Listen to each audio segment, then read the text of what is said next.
હાલ સમાચાર આવી રહ્યા છે ભરૂચ જિલ્લાના જંબુસર તાલુકાના કાવી ગામના જંબુસર તાલુકાના કાવી ગામનો ઇતિહાસ પુસ્તકો અને લોકપર્ણ કાર્યક્રમ જે.એમ. શાહ કોલેજ ખાતે યોજાયો।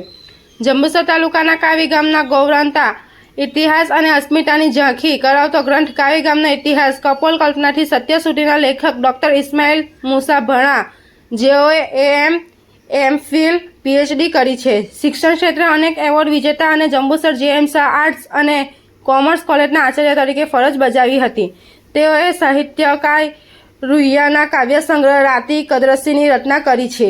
આજરોજ કાવી ગામના ઇતિહાસ પુસ્તકનો લોકપર્ણ કાર્યક્રમ જે.એમ. શાહ કોલેજ ખાતે રાખવામાં આવ્યો હતો, જેમાં પ્રસિદ્ધ ગઝલકાર વિવેચક પ્રોફેસર શકીલ કાદરીના વરદ હસ્તે ડૉક્ટર I.M. ભણા રચિત ગ્રંથનું લોકપર્ણ કરવામાં આવ્યું હતું, જેમાં અતિથિ વિશેષ પદે ગુજરાત કેમિકલ એન્ડ એક્વાવેસ્ટ પાનોલીના કિરણસિંહ પરમાર ઉપસ્થિત રહ્યા હતા। કાર્યક્રમનો પ્રારંભ પ્રાર્થના થકી કરાયો। ઉપસ્થિતોનું પુષ્પગુચ્છ આપી સન્માનિત કરાયા અને ગ્રંથનું લોકપર્ણ કરવામાં આવ્યું હતું। આ પ્રસંગે લેખક ડૉક્ટર I.M. ભણાને કાવી ગામના ઇતિહાસ ઝંઝરમાન ગ્રંથને લોકપર્ણ કરવા બદલ શુભકામનાઓ પાઠવી હતી। પુસ્તકમાં વર્ણવેલી કાવી ગામની વિશેષતાઓ, ગામની સ્થાપના ઉપતે, ગામની વસ્તી અને તેનો ઇતિહાસ, આર્થિક ઇતિહાસ સહિતની સવિસ્તર માહિતી ઉપસ્થિતિઓ આપી હતી। લેખક ડૉક્ટર I.M. ભણાએ આ પુસ્તક 6 વર્ષના સમયગાળામાં પૂર્ણ કરેલ છે। તે સમય દરમિયાન પડેલ મુશ્કેલીઓ જણાવી કાવ્યનો ઇતિહાસ વર્ણવી કાવ્યએ ખૂબ જ ચઢાવ ઉતાર જોયો છે। ગામની વિવિધ સ્થળોની વાત કરી આ પુસ્તક અંગે વિશેષ છણાવટ સાથે સમજાવ્યું હતું તથા યોગેશ કુમાર, લક્ષ્મી, શંકર દવે, વસીમભાઈ પટેલ આ કામમાં મદદ કરી આ સહિત નામી અનામી વ્યક્તિઓને આભાર વ્યક્ત કર્યો હતો।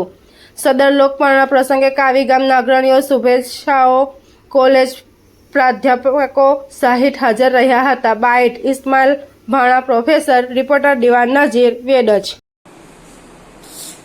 આજ રોજ 16/7/2025ના રોજ કાવી ગામનો ઇતિહાસ એનું વિમોચન જે.એમ. શાહ કોલેજના સભાખંડમાં રાખવામાં આવ્યું હતું, જેમાં મુખ્ય મહેમાન ડૉક્ટર શકીલ કાદરી અને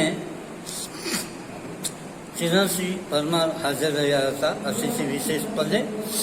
આ ગામ એ કાવી ગામ એ અતિ પ્રાચીન ગામ છે, એટલે આ ગામનો ઇતિહાસ ઈસવીસન પૂર્વે 6મી સદીથી લઈ અને અંગ્રેજોના સમયગાળા સુધીનો આખા ઇતિહાસનું એમાં આલેખન કરવામાં આવ્યું છે। જેમાં વસ્તી વિવિધ જ્ઞાતિઓનો ઇતિહાસ સાથે રાજાઓ દ્વારા અહીંયાના હફીઝ બ્રાહ્મણોને જે દાન આપવામાં આવેલા એ દાનપત્રો, ઐતિહાસિક શિલાલેખો અને ત્યાંથી મળેલા માતૃકાઓ, શિલાલેખો આ બધાનું આલેખન આ ગ્રંથમાં કરવામાં આવ્યું છે।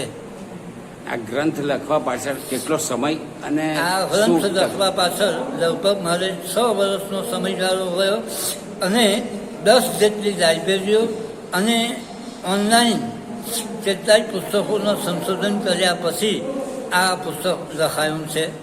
જે પુસ્તકના અંતે તમે ગ્રંથોની યાદી જોશો તો એનો ખ્યાલ આવશે।